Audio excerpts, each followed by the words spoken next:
pick one under-addressed issue in tall building design today, if it's not being talked about in the right places or by the right people or in the right way or at all, what is that topic, and how do you think it should be addressed?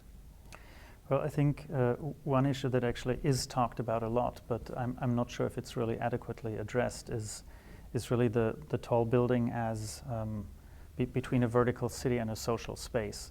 So how do we bring the issue of interconnectivity of spaces, of more communal spaces back into the tall building and into the city as it grows denser and denser and more vertical? I think that's a very important topic that is picked up, but I believe that the discussion will have to go beyond the sky lobby and an elevator interchange space augmented with maybe a cafe or a little garden. I don't think that's the final answer to the topic, but I think it's one of the most relevant questions really for the high rise. And when you say beyond the sky garden, what sort of space are you picturing? I would picture a far more active and interactive space, a space that maybe also, the difficulty obviously with a high rise is that typically as it goes taller, it gets smaller and smaller. And once a floor plate has reached a certain size, small enough to no longer function really as a space of a certain capacity, I think that's a bit of an issue. Typically with the central core and the ring of space around, there's a limitation as to what this space can do. So I think it would be interesting to really look at a more radical typological shift that opens up spaces of different types, different proportions, different scales and skyscrapers, and see what that could do. Could you pick a tall building project that you admire and identify an aspect of it that you think should be more widely applied, or an aspect of that building that you would change or improve upon? Well, being in Chicago, I think the Sears Towers or Willis Tower is obviously an interesting reference in the history of the skyscraper. And from the bundle tube idea to the actual scale that the building achieved, I think it was quite a significant step. However, this scale may have actually allowed for more radical ways to deal with all that available space than what was done, since it's still simply a layering basically of floor plates that again change slightly in scale and proportion as they go up, but in a way there's very little sense of vertical connectivity within the building. A building of that scale, as you mentioned, could have had, well, what do you think could have been the possibilities then? Well, again, rather than just thinking of vertical layering, to open up spaces within the building that interconnect several floors, that provide a sense of more communal and interlinked spaces within the building, I think could have been a very interesting feature that would have actually fitted in that envelope. Atria of several floors. For example, and things beyond that. Okay. Mr. Eng, with high land prices and increasing density in a lot of urban cores, but also increasing income inequality, you've seen a lot of people make investments out of tall building residential properties, apartments and condos, without really living in them. Do you think this is a trend that should be addressed by government with some sort of legislation, some sort of tax or residency requirement, or is it a market condition that would work itself out? I think again, it's all dependent on the country it's in. I think all parties involved actually want the country and the business to grow, but there's always fear of things getting out of hand. So I think even in Singapore itself, there's always this fear of the bubble going out of control.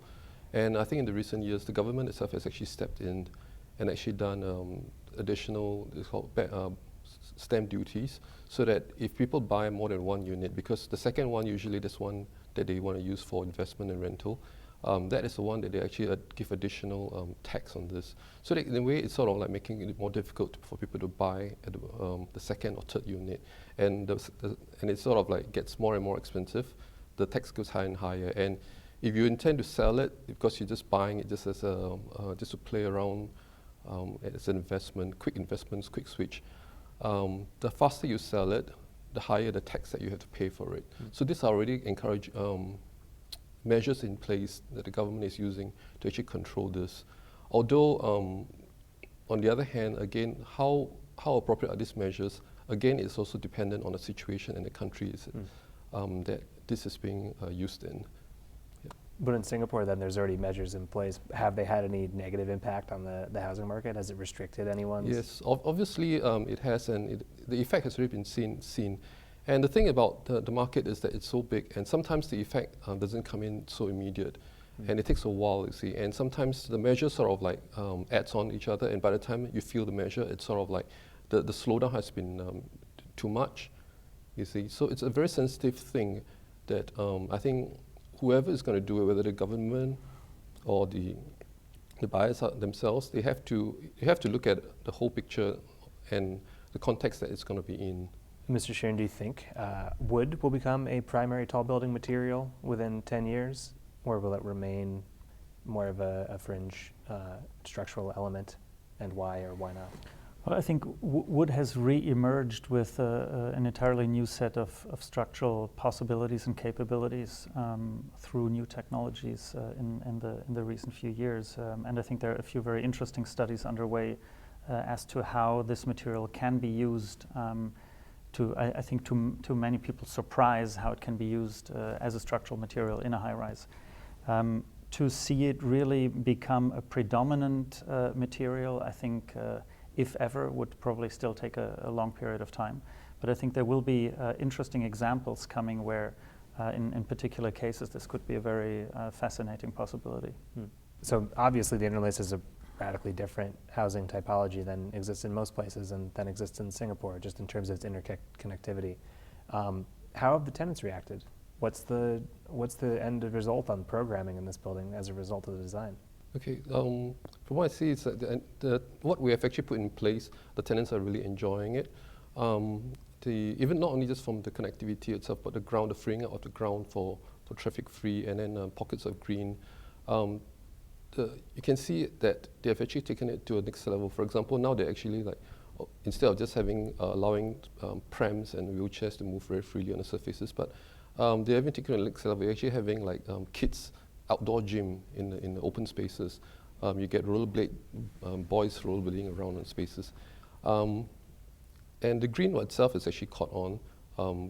The residents actually putting a lot of green on both on their gardens, on their skyrise gardens also, because we actually gave them a lot of free plants to start off in the balconies and the terraces. And you can see as it goes on, right, each person actually has sort of like become house proud. They want to make themselves as part of the whole development itself. So I think those are the things that we sort of like started off trying to achieve, and I think that has subsequently caught on with the residents. So you think people are taking more ownership over the property than typical high-rise tenants might do? Yes, because in a way it's like you see people doing it, you also want to do it, and then you sort of like you want to build the community as part of your own. So I think that's one thing that we can see growing on this project. From a designer's perspective, what challenges or opportunities or surprises result from this kind of horizontally oriented tall building design that are most interesting to you? Well, in a way, I mean, to hear what he was just saying is obviously in a way great, because it proves the point that indeed creating a different space, and through creating a different space, creating a different sense or renewed sense of communal consciousness, if you like, and through that also communal behavior is, I think, a very exciting achievement of the project. So indeed, it proves that architecture may have an influence at the end on how people live, on how they behave, and also how they perceive themselves vis-a-vis their environment around. And I think for me, from the very beginning with this project, it was an explicit concern and ambition to think about how we could structure a project architecturally from a planning perspective, from an environmental perspective, but ultimately really from a social perspective, how we could structure a project differently to overcome the increased isolation and individuality that kind of dominates our society, and obviously give every tenant a very, very private residence, but at the same time suggest possibilities of where people can come together, where they can enjoy a far more socially active life than what a typical towers and typical communities at this point provide. And before I ask you some more questions on that, can you just walk us through how you did that? How does the building actually organize space? How would you describe its contribution to this community? In some ways, the typical answer to this project would have probably been to design 12 towers of 24 stories. We had a 24-story height limit on the site, and to accommodate the 1,040 units that are there, that would have been more or less the base typology. And I felt that these towers really were a problem. It's a project that is embedded in nature. It's part of a big green belt. And I wanted to find a way to also bring the power and the excitement of the nature into the project. The towers would have been very close to each other. There would have been a limited sense of privacy between the buildings. And on the ground, you would have had nothing but residual space, ultimately, between those individual needles. So the idea was literally to topple the towers, to throw the towers from the vertical into the horizontal, and then to stack them up in what from the side can sometimes seem somewhat random, but if you look closely, and especially if you look from the top, you will realize that it's a very logical system of forming hexagonal courtyards. So the formation of courtyards as spaces for the community was in a way the base idea of the project, and around these courtyards we're stacking up those horizontal blocks. And because they are stacked in an offset way, you always have openings that connect between the courtyards and from the inside of the development to the outside of the development. So a system of permeable spaces that I think really establish an acute sense of togetherness and openness, and also a sense of non-restrained yet defined spaces in that project. From a development perspective, is that something that would be desirable or even possible on a site that didn't have the same density and height restrictions and requirements that ultimately gave birth to the design? I mean, would it work elsewhere, basically? Is it developmentally, is it financially, desirable? Well, I'd like to add to that was that you must also understand that this particular site is not a mixed development.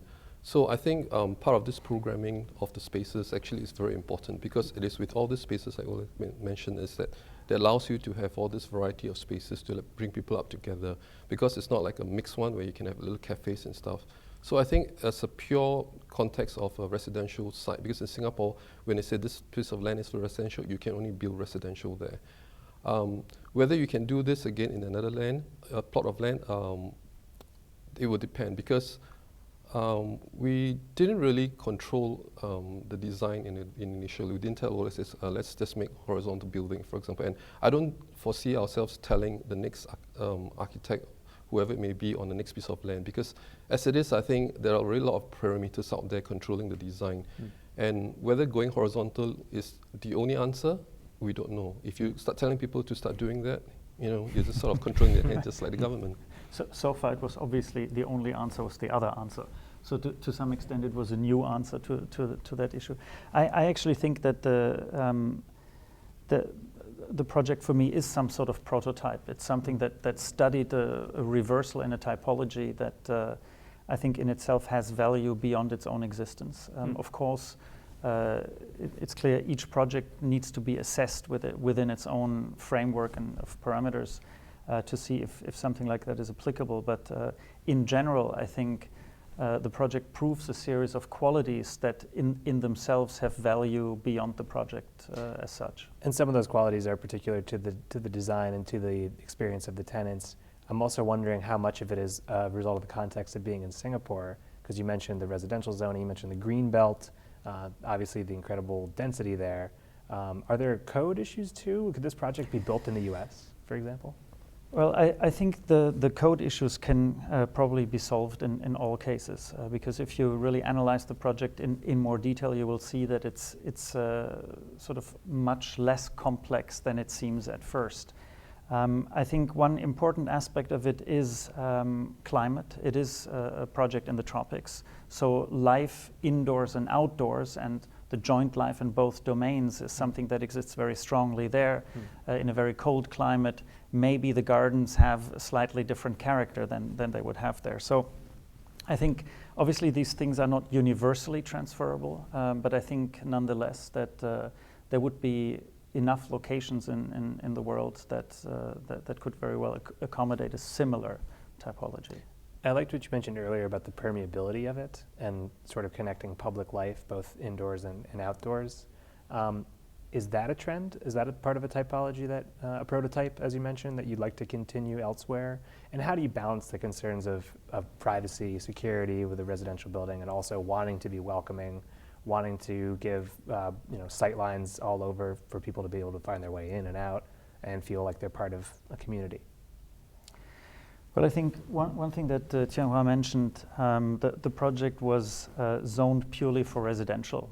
I think it would have also been an interesting thought to, in a way, slightly open it further in the sense of involving slightly more public programs in the building. We've now created this as a purely, in a way, well-defined residential community, but I could see parts of these projects become, in a way, more urban and more interactive in that sense. I think the typology itself could very well deal with that, or even would benefit from that. And also, it's got like a bit of reference to the earlier question about vertical developments. Now, one of the things that I think it's also that we're all concerned is nowadays homes are actually getting smaller in this high-rise apartments, especially in Singapore, land scarce. And I think one of the main things is about how to bring people out. In Singapore, it's like more than 80% of people actually live in these apartments. It's not like it's just in some cities in the world. It's just a place that you stay for the week. You want to be near your workplace, and then you may have a little house back in the suburbs. But here, this is your home. You have to stay there all 365 days. And all these spaces to allow people to come out and mix around the community, I think is a very important factor. So it's not just designing a tower of apartments, but also the spaces around it to help create a community. That's why I think the Interlace was a very successful project, and I think it's a one of a kind so far. Do you think design and development like this can create that sort of culture of community within a high-rise, even in places that don't have such a high rate of high-rise residency as Singapore? Yes, I mean, well, it all depends again. Like, see, some sites don't allow you to build horizontally because the site it's like a point. So I mean, just off the cuff, maybe you could create sky gardens. That means like you're open certain levels that is like there's no residents. You could cantilever spaces out, and then so that you have a bigger space that people could come together and gather. Possible solutions like that. But I think those factors are quite important to allow people to come together and sort of like let breathe out in the open, fresh air. I do think to realize a project like that, it does require a certain scale, both a certain scale of the land that is available and a certain scale of the development also, because indeed it's not a punctual piece, it's not a singular building, but it's really more of a network and structure that extends over, in a way, a larger piece of land. And I think the extent of it is important for the communal sense that it has, because it's not the vertically crammed condition, but it actually has some space to bleed out horizontally ultimately. So I think that is an important aspect of it that is almost a precondition to make that work. So if you chop like 1/5 of the site, you couldn't realize the same kind of project. So you probably have to create a new solution to it. So it all depends on the context.